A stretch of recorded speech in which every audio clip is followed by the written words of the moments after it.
This cover of a music book signaled the beginning of a new era in the year 1900. The illustration shows the Angel of Progress in the center. She is carefully balancing herself on a wheel with wings, which symbolizes time. The angel is flanked by several technological inventions, such as the railways, the camera, and the printing press, besides some machines and a factory. Another popular image that glorified machines was the two magicians printed on a trade magazine about 100 years ago. The past and the present was depicted with Aladdin and a mechanic, signifying that a mechanic of today could create magic like Aladdin. The 20th century glorified machines and industries as the new age superpowers. Was then industrialization all about new machines and factories? Contrary to popular imagination, industrialization did not exactly begin with industries and machines. The early industrialization phase, also known as proto-industrialization, paved the way for modern industrial economies. In the 17th and 18th centuries, several merchants in Europe shifted their production to the countryside. With the growth of world trade and acquisition of new colonies, there was a huge demand for finished goods. Merchants persuaded peasants and artisans to produce for an international market. In the countryside, open fields and common land were fast disappearing, and peasants were desperately looking for alternate sources of income. Therefore, they readily agreed to work for the merchants. Working from the villages gave peasants the flexibility to cultivate their land and earn as well. This association linked the towns and the countryside very closely. For example, in Britain, there were skilled laborers like wood staplers, spinners, weavers, fullers and dyers in the countryside, who were involved in various tasks of cloth production. However, finishing of the cloth took place in London. The proto-industrial times involved a lot of workers who worked from their homes and not in factories.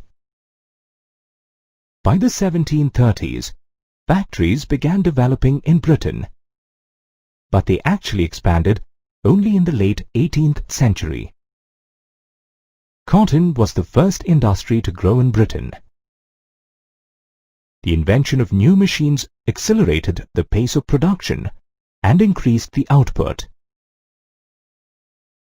The invention of the cloth mill by Richard Arkwright brought a revolution to cloth production, as it brought together the scattered processes under one single roof. Slowly, new mills and factories dotted the landscape of England in the early 19th century. Iron and steel was the next industry to flourish.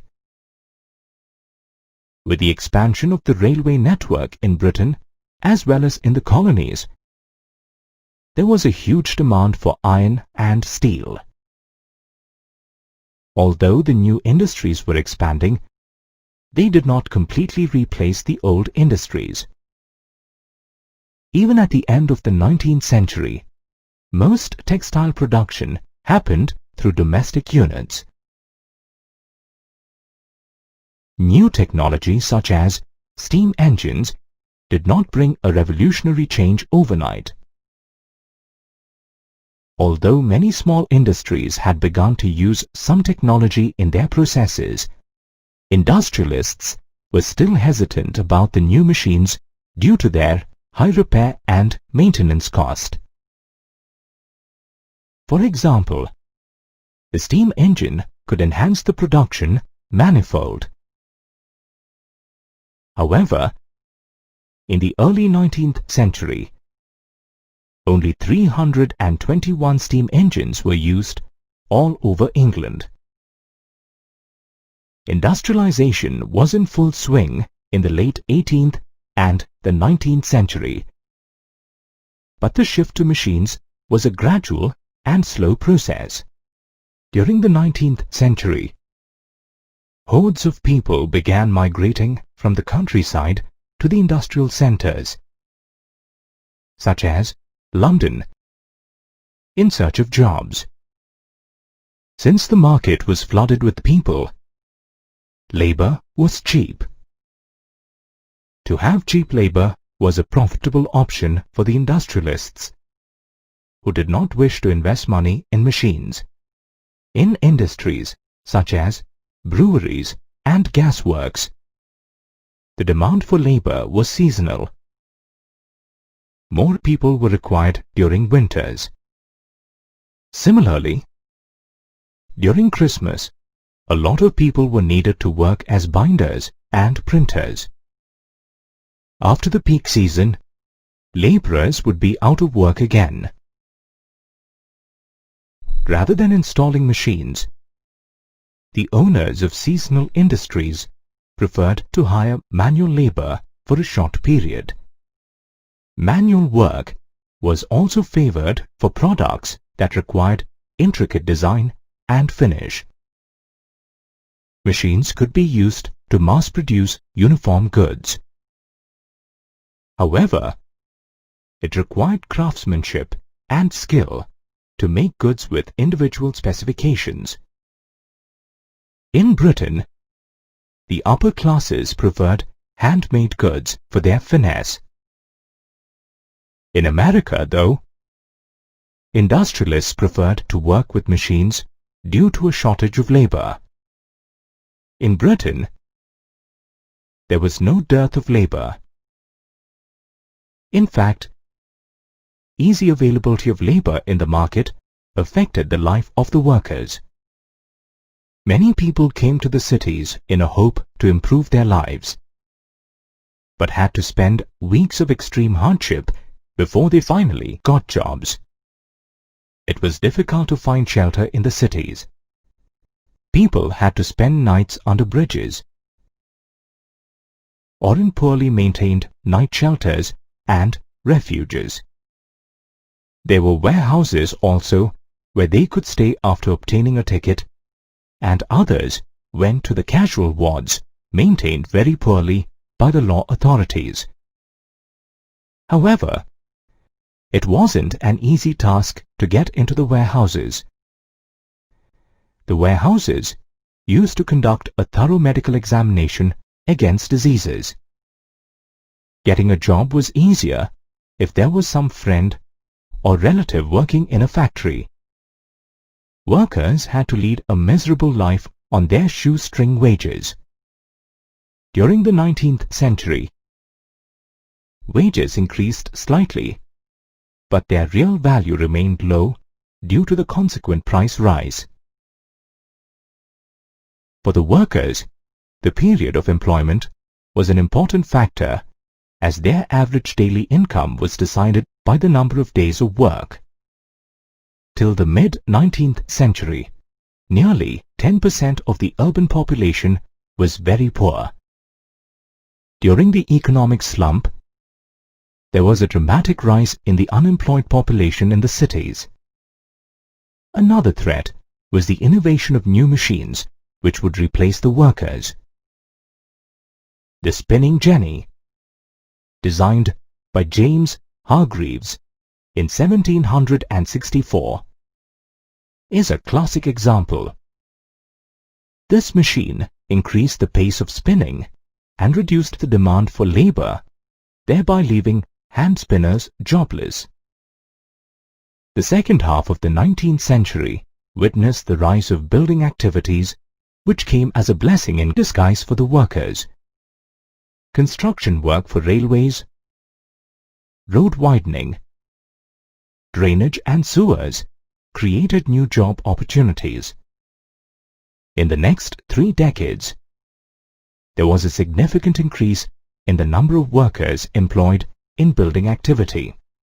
Some archaeological excavations in Egyptian tombs have revealed numerous fragments of cotton originating from Gujarat and dating back to the 5th century AD. Similarly, items like bone needles and wooden spindles have been unearthed at Mohenjo-daro and Harappa, which indicates the use of homespun cotton even in those early times. Historically, India has been known the world over for its flowing silks and crisp cottons. Textiles were one of the most vital industries of India. Let's understand how the arrival of the British and industrialization impacted this age-old industry.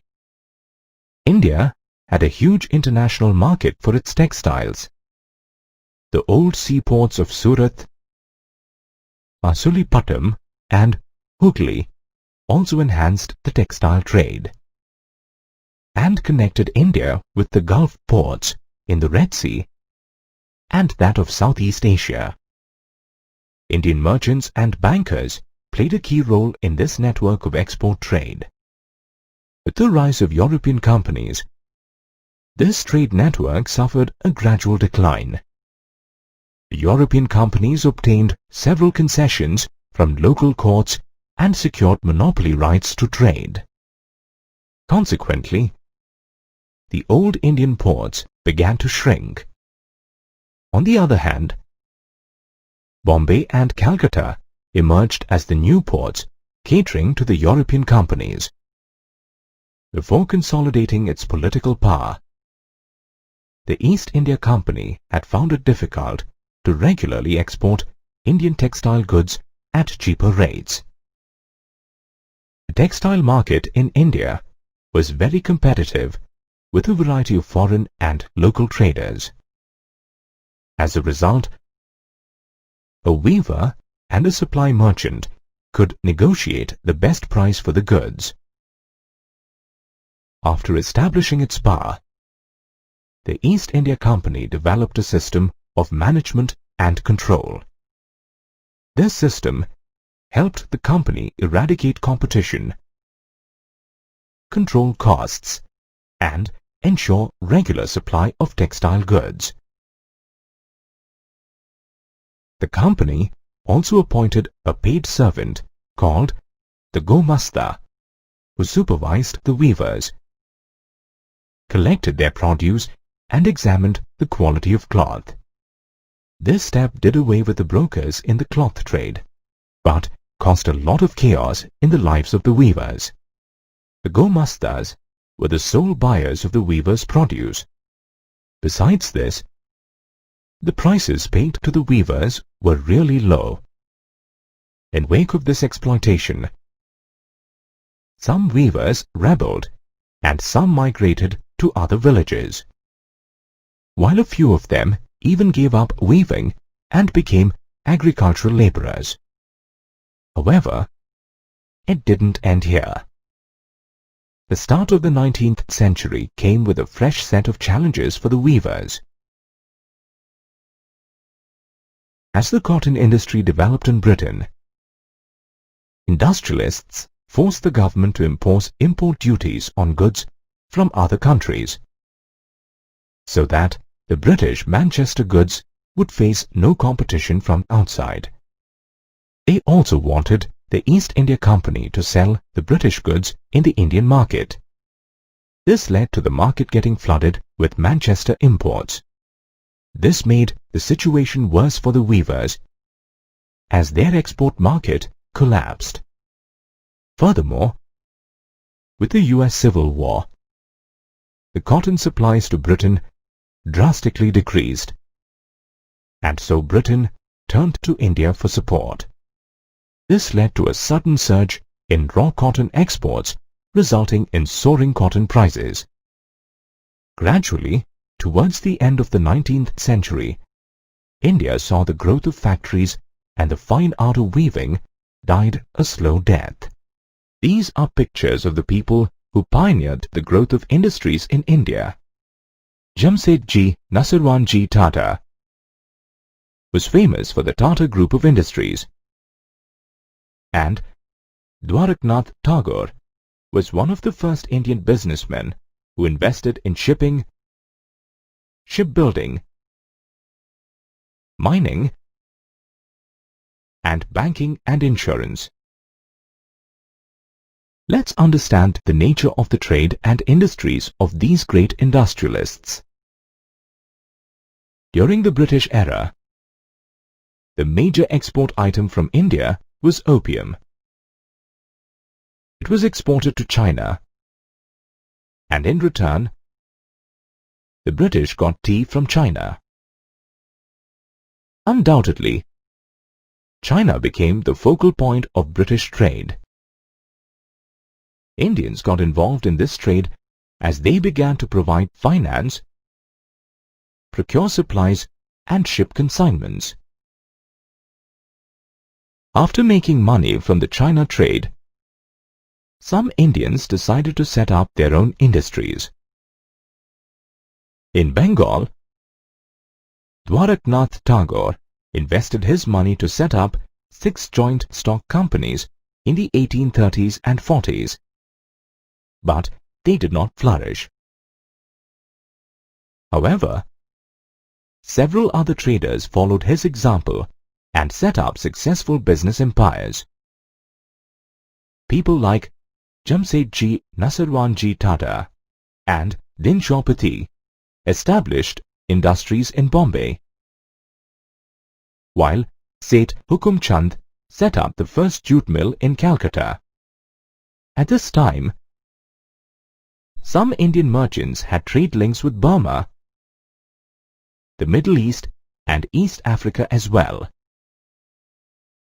And a few Indian commercial groups catered to the domestic market. They provided finance and other services to traders within India. Later on, they invested their money in setting up factories. However, not all was well for the Indian merchants. The stringent policies of the British government restricted their trade. Their exports were limited to items like cotton, opium, wheat, and indigo, which were required by the British. Moreover, European managing agencies were given the task of controlling Indian industries. These agencies rendered Indian industrialists helpless and had complete control over their investments and key business decisions. Despite all odds, Indian factories multiplied in the second half of the 19th century. The first cotton mill was established in Bombay in 1854. A few years later, the first jute mill sprung up in Bengal. Gradually, many cotton spinning and weaving mills came up. A strong labor force was required in these mills, which opened new avenues of employment. In 1901, nearly 5,84,000 people worked as laborers. These laborers were peasants and artisans who had moved to nearby cities in search of work. As the number of job aspirants increased, mill owners began to hire a jobber who helped manage recruitments. Jobbers were typically old, experienced, and trusted workers.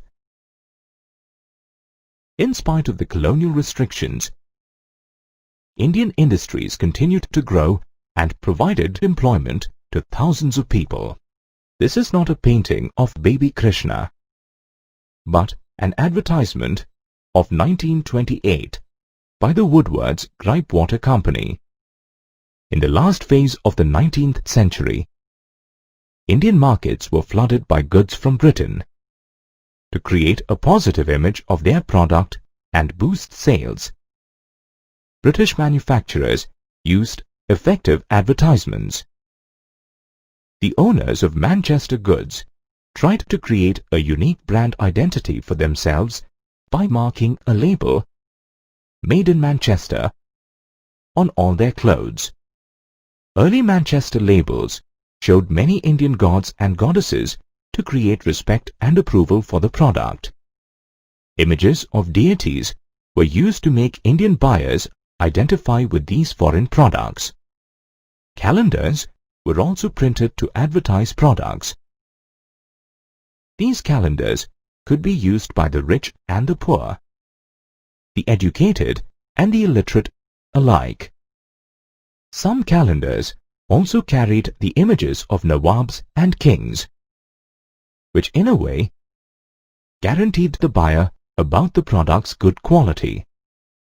On the other hand, the advertisements by Indian manufacturers were very nationalistic, upholding the idea of Swadeshi. Since the Manchester goods commanded a good market share, Indian industries avoided competing with them in the beginning. Indian companies started producing coarse cotton yarn, which was not a British import to India. This yarn was either used by handloom weavers or was exported to China. With the beginning of the Swadeshi movement in the 20th century, industrial groups became vocal in their demands. They got together and pressurized the government to increase tariff protection and grant them other concessions. From 1906, the export of Indian yarn to China declined because of new players in the Chinese market. Therefore, Indian industrialists began cloth production. The beginning of the First World War brought a dramatic turn to industrialization in India. The supply of Manchester goods declined as English mills got busy in producing goods for the war. This provided a golden opportunity to the Indian mill owners to capture the domestic market. Later on, Indian industries were also used to supply items for the British Army in the war. Due to this sudden surge in demand, several new factories were set up in India, and many people were employed. After the war, the British economy could not compete with the new players. The US, Japan, and Germany, and collapsed. Manchester could not regain its position in the Indian market either. While factories grew after the war, large industries were limited to big centers like Bengal and Bombay. Interestingly, most labor force still worked out of small household units in the villages. Despite the initial setback from the Manchester goods, the production of handloom cloth increased in the 20th century. Many weavers shifted to the technologically advanced looms with fly shuttles. By 1941, over 35% weavers used this technology. Specialized weavers who wove finer varieties for the rich people were in a better position to handle competition from the mills.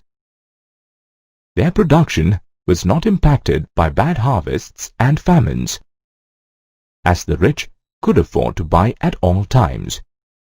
Moreover, mills could never replicate the exquisitely woven fabric.